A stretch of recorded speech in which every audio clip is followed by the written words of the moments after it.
새롭게 옷을 입으시니까 아이돌 스타들 같아요. 그렇게 안 보이는 분들은 본인들에게 문제가 있습니다. 우리나라의 보이그룹 가수가 한 100팀 정도가 넘는다고 하는데, 빅뱅이라고 하는 팀은 그 많은 팀들 가운데 인기 순위가 BTS 다음 랭킹 2위입니다. 음반 판매량이 1억 5천만 장이 넘는다 그럽니다. 돈 좀 번 거예요. 2009년에 세상에 너를 소리쳐라고 하는 책을 냈습니다. 세상이 너에게 무언가 허락해 주기를 기다리지 말고 세상을 향해서 너를 소리쳐라. 청춘답게, 그리고 당당하게 두려워하지 말고 그렇게 소리쳐라. 이제 그 얘기를 한 건데, 사도 요한도 조금 비슷한 말을 하신 게 아닌가 그런 생각이 듭니다. AD 90년에서 95년경 소아시아 지역에 있는 교회에 보냈던 편지 요한 서신서에서 바로 그런 말씀을 하고 있는데, 그 당시 소아시아 교회들은 로마 황제 도미티아누스의 박해를 받고 또 이단의 미혹을 받고 타락하고 믿음을 포기하는 사람들이 등장하는 그런 상황일 때였습니다. 요한은 믿음이 세상을 이긴다, 이 사실을 외친 거예요. 믿음이 세상을 이긴다.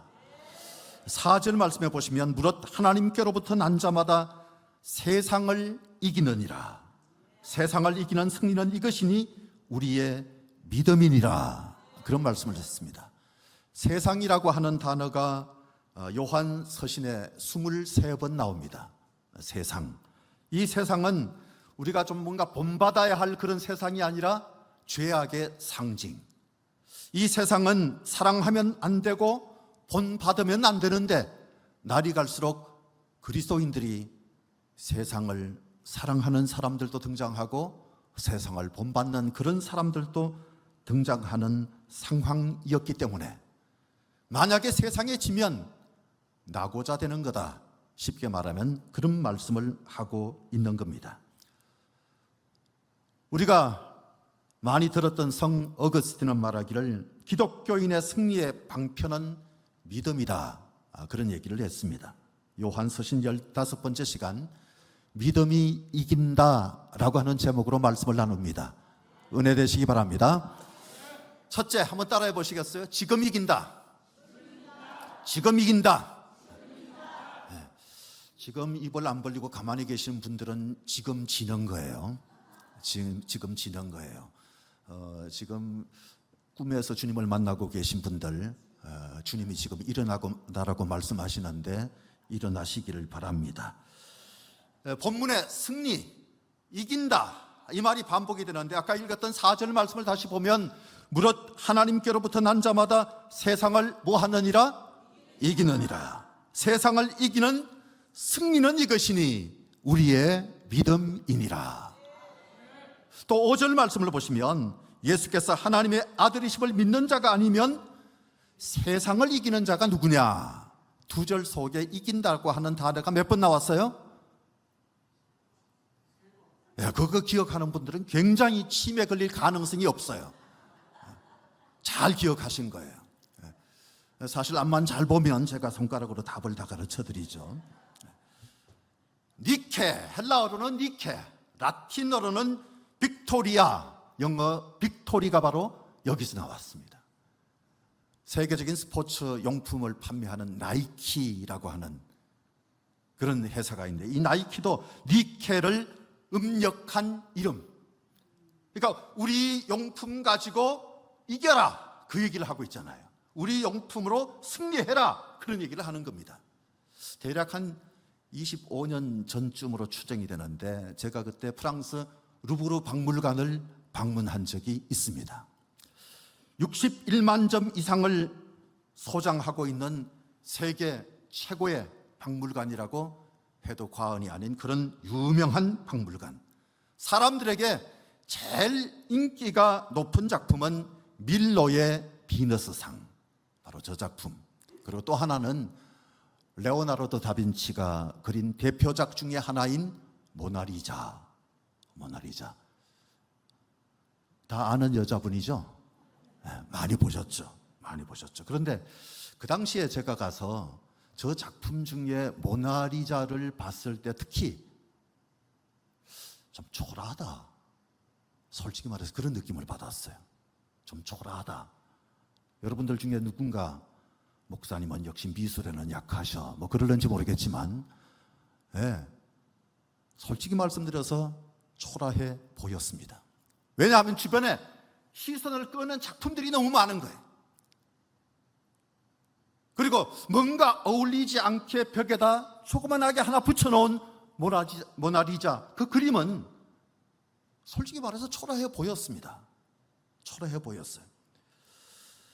경제적 가치가 최소 2조 5천억, 최고로는 40조라고 하는 게 모나리자입니다. 어마어마한 경제적 가치가 있죠. 그걸 저는 초라하다고 본 거예요. 제가 대단한 거죠.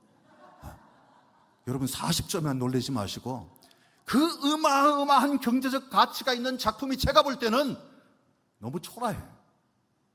모나리자가 불쌍해 보였어요. 크기도 53cm, 77cm. 안 크잖아요. 조그만하잖아요. 53이라 그래봐야 뭐 한 요 정도 될까요?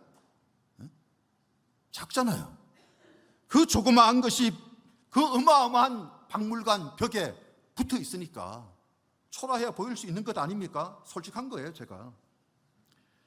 랜드마크가 될 만한 그림이, 그런 작품이 못 된다, 그런 생각까지 가졌습니다. 반면에 승리의 여신 니케라고 하는 조각상, 여러분 여기서 이렇게 볼 때는 너무 크면 오히려 사진을 좀 멀리서 이렇게 찍잖아요. 모나리자는 가까이서 찍을 수 있어요. 저건 오히려 멀리서 찍어야 돼. 2층으로 올라가는 계단 바로 옆도 아니고 좀 떨어져 있는데, 저 얼굴은 없지만 날개짓을 하고 있는, 우려하다고 할까요? 참 멋진 포즈는 가히 앞근이라고 해도 괜찮을 듯한 그런 모습으로 있었습니다. 거대한 두 날개를 펼치면서 날아오르는 비상, 시선을 끌기에 충분한 작품.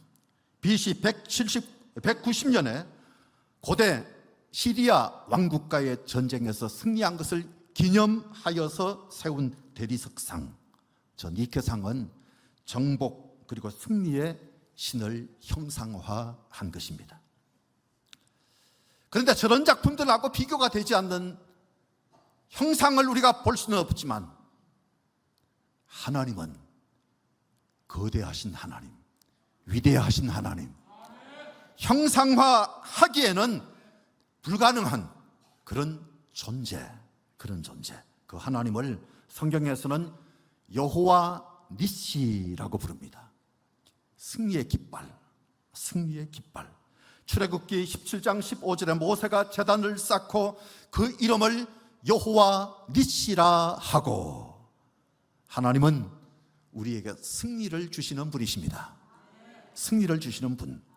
오늘 본문은 승리를 노래하는데, 여기서 승리라고 하는 것은 이 니케라고 하는 이 단어, 이건 과거의 승리를 선언한 것도 아니고 미래의 승리를 선언한 것도 아니고, 바로 지금 현재 우리가 누리면서 살 수 있는 거라고, 그렇게 말씀하고 있는 것. 여러분, 승리는 지금 누리셔야 합니다. 예수님도 그렇게 선언하십니다. 요한복음 11장에서 나사로가 죽었을 때가 있는데, 그 나사로가 죽었을 때 마르다가 마지막 날 부활 때는 다시 살아날 줄을 내가 아나이다, 그 멋진 고백을 해요. 신앙 고백치고는 참 잘한 고백이긴 한데, 마지막 날 부활 때는 다시 살아날 줄을 내가 아나이다. 그런데 예수님께서 그 말씀을 듣고 난 다음에 하셨던 말씀이 나는 부활이요 생명이니 나를 믿는 자는 죽어도 살겠고 무릇 살아서 나를 믿는 자는 영원히 죽지 아니하리니. 살아서 나를 믿는 자는 영원히 죽지 아니할 것이다. 미래의 부활이 아니라 지금 그 부활의 기적은 얼마든지 가능하다는 사실을 말씀하신 거예요. 선언하신 거예요. 나는 부활이다, 생명이다. 그러고 난 다음에 나사로의 무덤 앞에 가서 나사로야 나오라. 나사로 come out, 나와. 그러니까 배로 동인 채로 강씨가 나오듯이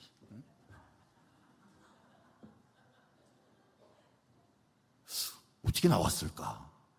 배로 동인 채라 그랬으니까 제가 볼 때는 강씨가 나오듯이 나오지 않았을까? 중요한 건 나온 거예요. 일어난 거예요.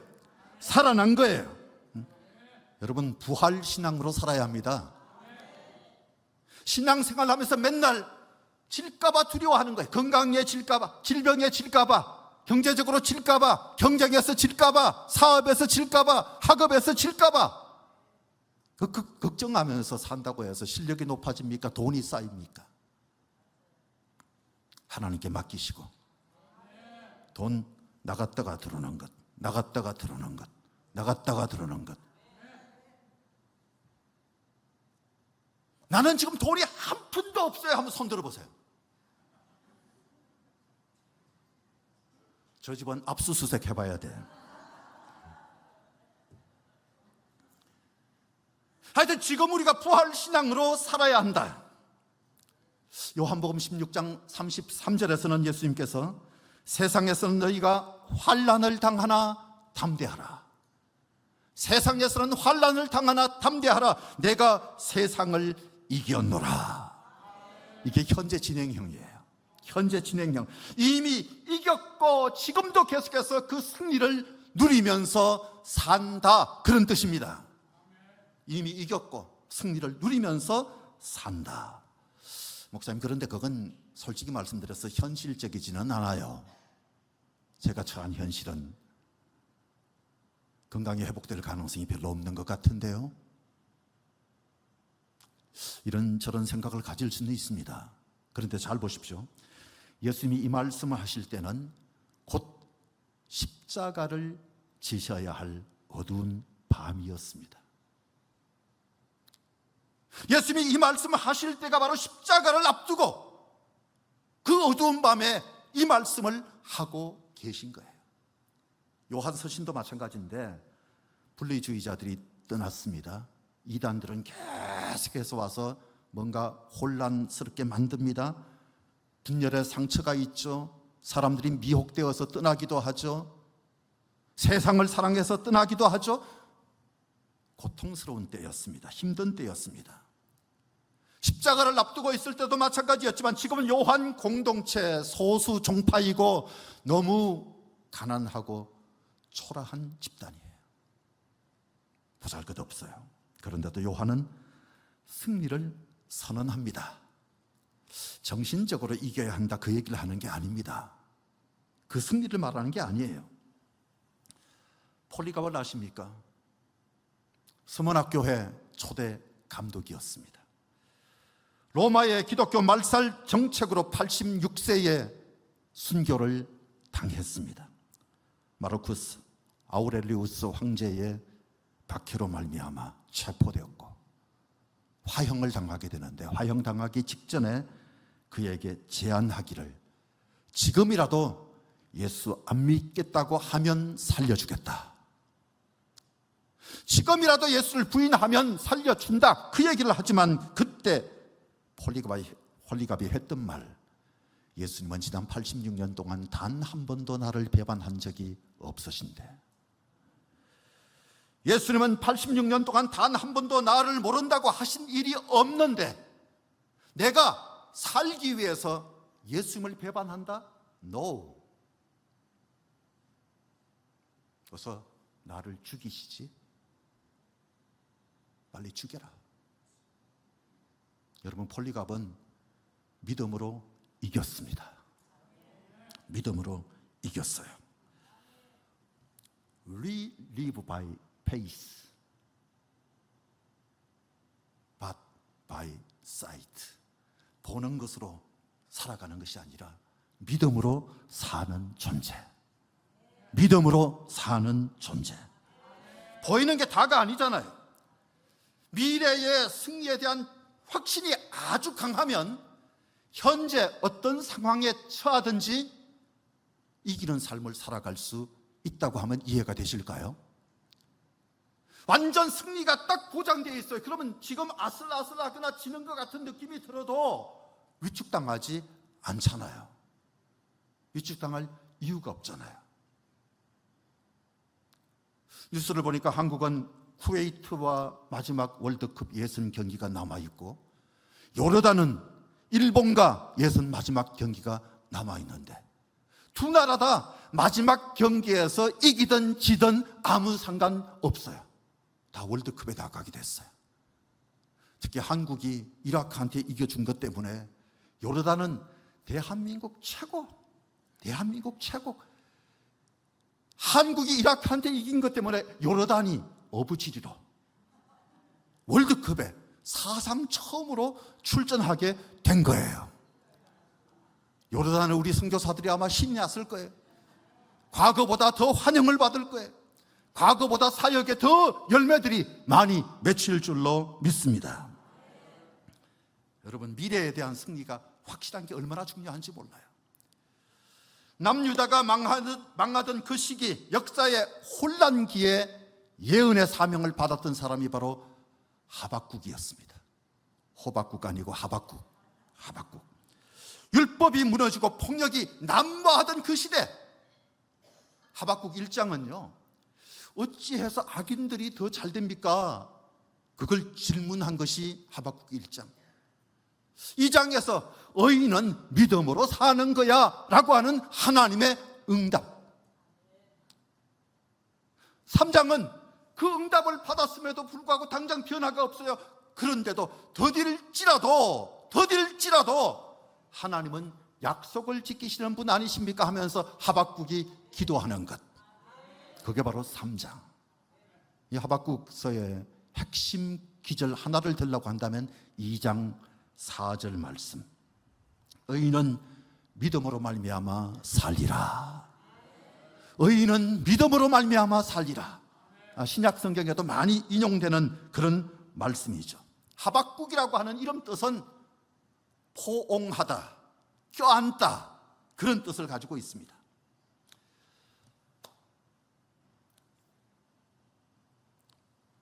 앞으로 다가오게 될 바벨론의 침략으로 말미암아 겪게 될 그 고통, 전쟁이 있죠. 기근이 있죠.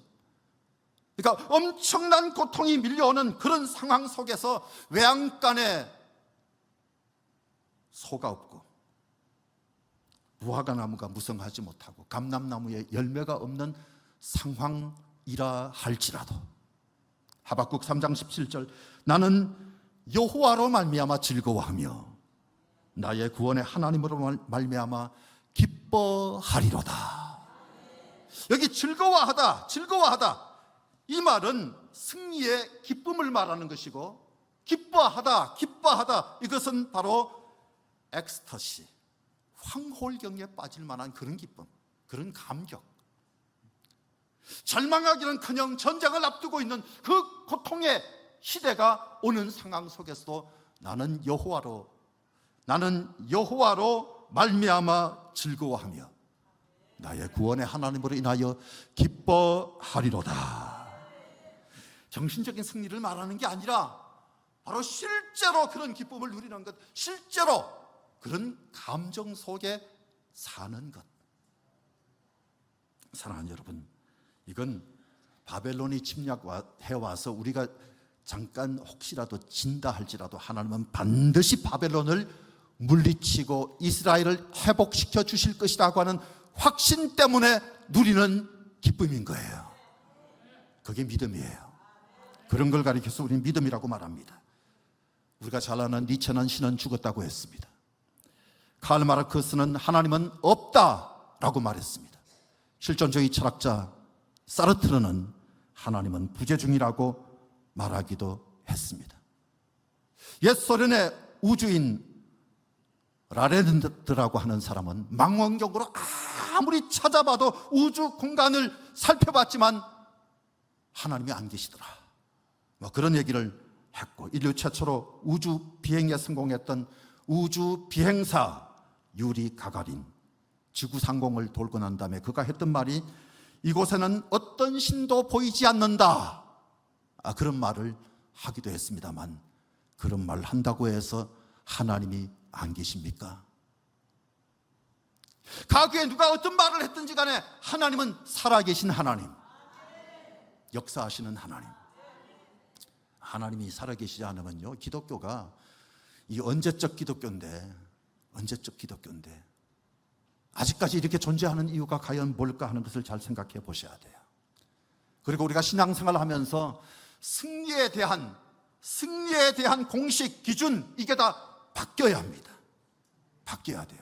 세상적인 사람들과 똑같이 성공 원리 가지고 살아가는 것이 아니라, 여러분, 믿음으로 승리하시기 바랍니다. 진짜 승리가 바로 거기에 있는 것. 노아는 믿음으로 말미암아 방주를 지어서 구원을 받았습니다. 또 아벨은 믿음으로 예배를 잘 드려서 의로운 자라고 칭함을 받았습니다. 그런가 하면 이스라엘 백성들 믿음으로 저 거대한 홍해를 건넙니다. 도저히 건널 수 없는 바다가 갈라지는 역사가 있게 만드신 거죠. 에베소서 2장 8절에 보면 구원을 얻는 것도 믿음입니다. 기억해야 할 것은 천국 가는 것 믿음으로 가는 것이고요, 또 하나님의 자녀가 되는 것도 믿음으로, 우리의 마음의 평안을 누리는 것도 믿음으로, 기적을 체험하고 축복을 체험하고 하나님의 능력을 체험하는 것도 믿음으로. 의인은 믿음으로 말미암아 살리라. 히브리서 11장 6절에 보니까 믿음이 없이는 하나님을 기쁘시게 하지 못하나니 하나님께 나아가는 자는 반드시 그가 계신 것과 자기를 찾는 자에게 상 주시는 이심을 믿어야 할지니라. 그렇게 말씀하고 있죠. 하나님이 누구십니까? 하나님은 창조주 하나님, 부활의 주님이십니다. 그런데 그분이 바로 우리 아버지세요. 그분이 바로 나의 아버지가 되신다. 이게 바로 믿음이기 때문에 기죽을 일이 없는 것, 세상에서 전혀 위축될 일이 없는 것. 우리는 승리의 DNA를 가지고 살아가는 사람. 그래서 두 번째는 믿음이 이기는데, 우리는 승리의 DNA를 가지고 있는 사람이기 때문에 이기는 것. 여러분, 우리는 승리할 수밖에 없습니다. 다시 4절을 보면 무릇 하나님께로부터 난 자마다 세상을 이기느니라. 세상을 이기는 승리, 이것이니 우리의 믿음이니라. 믿음이니라. 그렇게 말씀하고 있죠. 얼마 전에 넷플릭스 드라마 중에 폭삭 속았수다 보신 분들 아마 있을 텐데, 그런 드라마가 있었습니다. 제주도에서 태어난 요망진 반항아 애순이, 그리고 팔불출무새 관식이의 모험 가득한 일생을 사계절로 풀어낸 좋은 드라마였다라고 하는 평가를 받습니다. 처음부터 끝까지 길이 남을 역대급 완성도를 보였다, 뭐 그런 평가가 있기도 한 작품인데, 이 작품에서 감동적인 것은 바로 엄마의 힘입니다. 엄마의 힘. 자녀를 응원해주는 엄마, 응원해주는 엄마, 지켜주는 엄마, 힘을 불어넣어주는 엄마, 그 엄마에 대해서 말하는 거예요. 위기에서 건져주는 게 엄마예요. 꿈을 실현하도록 도와주는 게 엄마다라고 하는 것을 보여주는데, 여러분, 엄마도 한계가 있죠. 그런데 하나님은 한계가 없으십니다. 나를 응원해 주시는 하나님, 나를 지켜주시는 하나님, 나에게 힘을 불어넣어 주고 계시는 하나님, 우리가 잘 되기를 바라시는 분.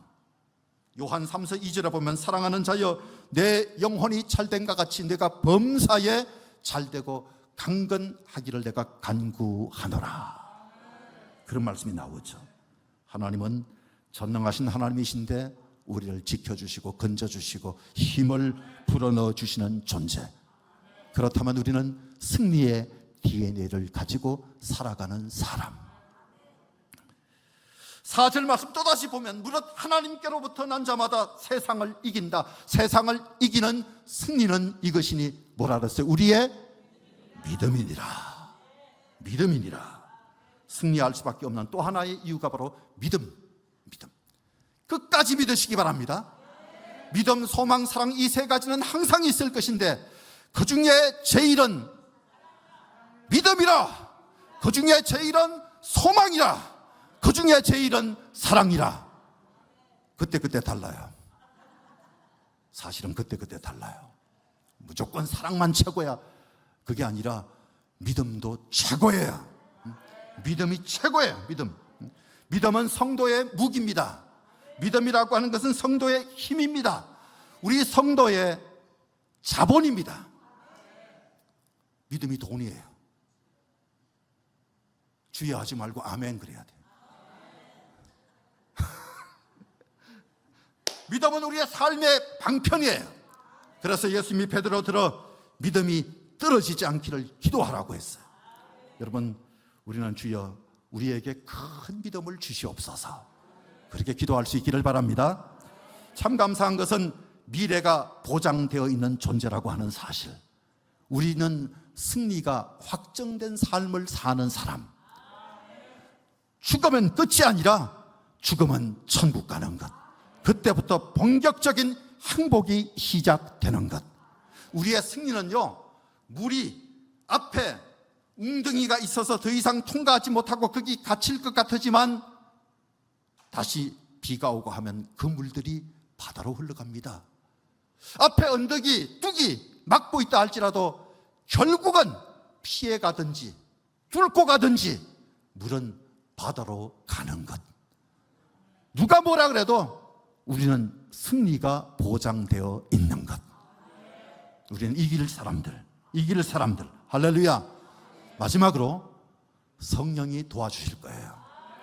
성령이 도와주세요. 오늘이 바로 성령 강림 주일인데 성령은 우리의 이기는 삶을 위해서 도와주기 위해 오신 분이십니다.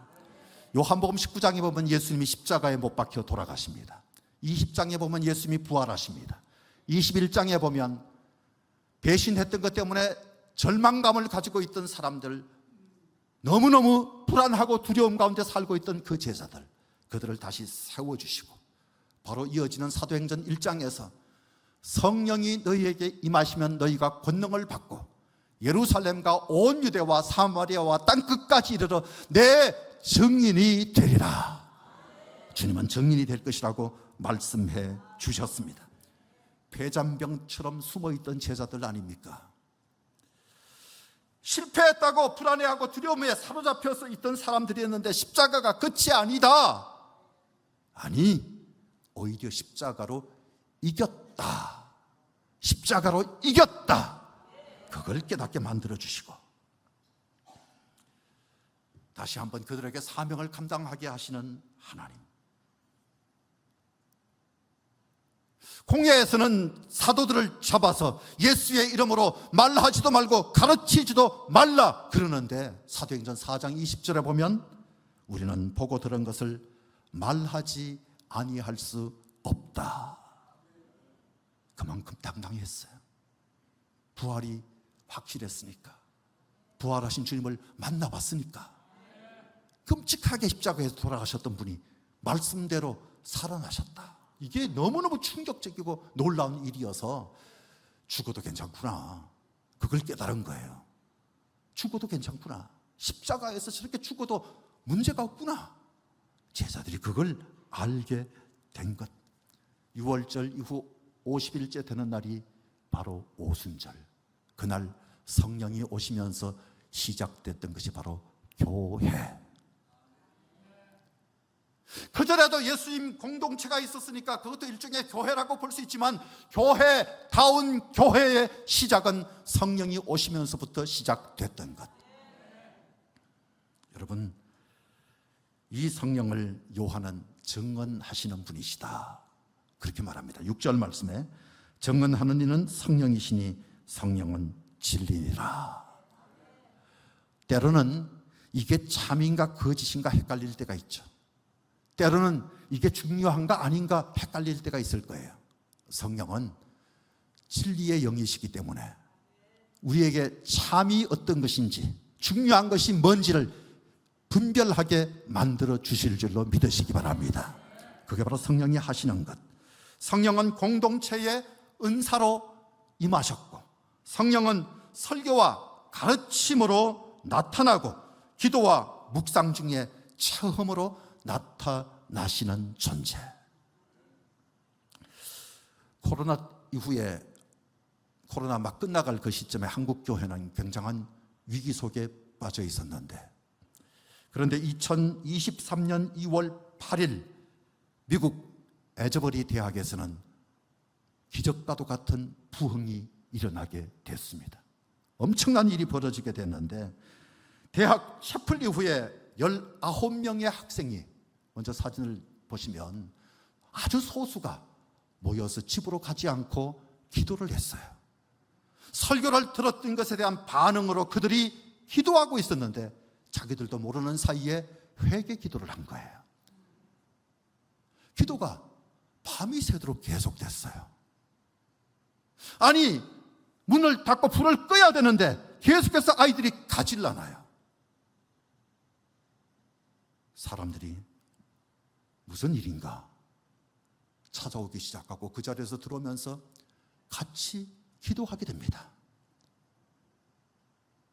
사람들이 하루 24시간 계속해서 찬양과 예배, 열심히 찬양과 예배를 드리는데 그 광경을 봤던 학생들도 몰려오고 교수들도 몰려오고 지역교회 목회자와 성도들이 몰려오고 미국의 각지와 세계 도처에서 상당수의 사람들이 그 지역으로 몰려오는 현상이 일어난 겁니다. 켄터키에 윌모우라고 하는 6천 명밖에 살지 않는 작은 도시, 그 도시에 날마다 15,000명 정도가 모여서 날마다 계속해서 기도하고 찬송하고 기적이 일어난 거예요. 막 뉴스가 나오기 시작합니다. 이상한 일이 벌어지고 있다고, 에즈버리에서 놀라운 부흥 물결이 일고 있다고, 미국 역사상 감당하기 힘든 세대들이라고, 기독교하고 별 상관없이 지내는 세대들이라고, Z세대, 옛날 B세대, 이 세대들은 도저히 예수를 잘 믿을 것 같지 않다, 반종교적이다, 그런 생각을 가지고 있는 그 세대가 부흥운동을 일으키고 있는 거예요. 어마어마한 일이죠. 그 장면을 잠시 영상으로 한번 보시겠습니다.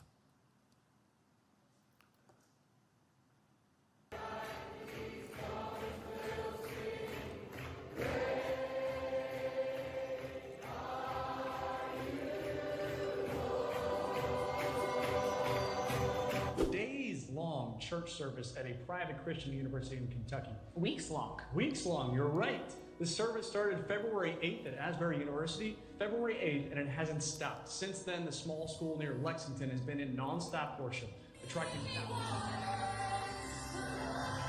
실내로 들어가지 못한 사람들이 바깥에서 저렇게 기도하고 찬양하는 일에 동참하고 있는 거예요.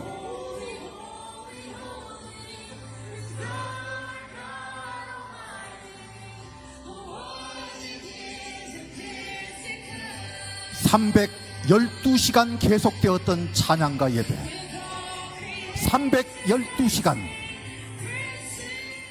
계속해서 찬양과 예배가 끝없이 펼쳐져서 학교가 강제로 결국은 종료시킬 수밖에 없었어요. 2주가 지나고 난 다음에 종료를 시켰다. 300시간이 넘도록 수많은 사람들이 그렇게 몰려들어서 저렇게 찬양과 예배를 드린 저기에 주도자가 없어요. 어느 단체나 누가 개인이 주도한 행사가 아니라 성령이 저 모임을 이끄신 거예요. 성령의 역사였어요. 세계가 더 놀랄 수밖에 없었던 엄청난 사건이, 저 에즈베리에서는 과거에도 그런 사건이 한 번 있었어요. 성령의 역사가 있었던 그 학교에 또다시 저런 역사가, 코로나 때문에 교회도 잘 나가지 못하겠다, 코로나 때문에 모임의 숫자가 줄어들었다, 별소리 다 하고 있는 한국교회가 그 소리들을 하고 있던 그 시간에 저 미국 땅에서 저런 엄청난 일이 벌어졌던 것. 사랑하는 성도 여러분, 날마다 믿음으로 살면 성령의 임재를 느끼게 될 것이고, 믿음으로 살면 이기는 삶을 반드시 경험하게 될 줄로 믿습니다. 승리하시기 바랍니다. 기도하겠습니다.